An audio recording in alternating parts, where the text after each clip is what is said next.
Huwa l-obbligu tal-editur tal-istazzjon tal-Istat li jiżgura li qed jiġu mħarsa l-istandards li japplikaw għal bulettini tal-aħbarijiet u programmi ta' ġrajiet kurrenti.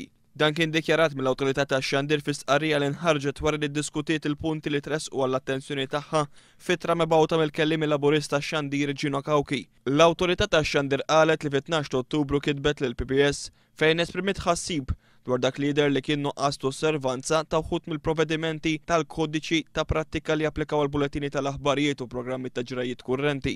L-Awtorità qalet li talbet lill-PBS biex jindika jekk ittieħdiġ azzjoni fir-rigward tal-Ubondi wara dak li ddikjara l-Partit Laburista. Talbet biex il-PBS jindika jekk hux qed jieħu azzjoni u miżuri biex nuqqasijiet bħal dawn ma jirrepetux ruhom u biex jindika x'obbligi qed ikunu inklużi f'kuntratti li l-PBS jiffirma ma' produtturi indipendenti. Bitweġiba għal dan, il-PBS qal li kull programm imxandar minnu u konformi mal-liġi u li minn żmien għal żmien toħroġ linja gwida għall-preżentaturi. Fl-istqarrija tagħha l-Awtorità tax-Xandir tat raġun lill Partit Laburista li fl-aħħar ġimgħat kien qed jilmenta minn problemi ta' nuqqas ta' bilanċ u imparzjalità min-naħa tal-PBS fil-programmi ta' aħbarijiet u ġrajiet kurrenti.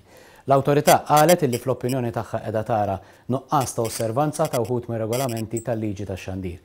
Aħna min-naħa tagħna ser inkomplu qegħdin naraw illi l-Xandir tal-Istat ikun wieħed bilanċat u imparzjali. L-Awtorità qed tgħid illi ser tkun viġilanti fl-istess waqt tefat il-peace fuq l-editur irreġistrat tal-PBS biex jiggarantixxi il-bilanċ u imparzjalità. Il-kampanja tagħna biex ix-Xandir tal-Istat ikun wieħed ħieles, imparzjali u ma jiffurmax parti mill-propaganda tal-Partit Nazzjonalista żgur mhux ħatiqafaw u ser inkomplu naraw li dan id-dritt tagħna jkun salvagwardjat.